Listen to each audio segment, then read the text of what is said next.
নাঙ্গলকোট যুবদল নেতার র্যালি উপলক্ষে বিশাল শোডাউন। সময় বিকেল ৩টা।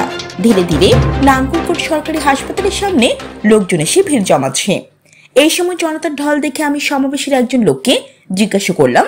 সে বলল, আজ জাতীয় বিপ্লব ও সংহতি দিবস।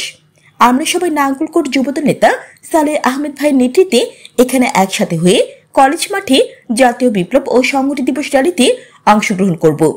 এর কিছুক্ষণ পর নাঙ্গলকোটের যুবদল নেতা সালেহ আহমেদের নেতৃত্বে বিশাল শোডাউনে কলেজ মাঠে জাতীয় বিপ্লব ও সংহতি দিবস র্যালিতে অংশগ্রহণ করেন।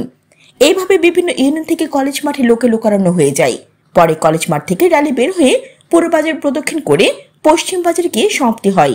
এই সময় যুবদল নেতা সালেহ আহমেদ বলেন, আমরা ঐক্যবদ্ধভাবে আমাদের প্রিয় নেতা আলহাজ আব্দুল গফুর ভাইকে ধানের শীষের প্রতীকে বিজয়ের মালা পরিধান করে ঘরে ফিরব। ভবিষ্যতে আমাদের প্রিয় নেতা আলহাজ আব্দুল গফুর ভূঁইয়ার নেতৃত্বে ঐক্যবদ্ধ থাকব।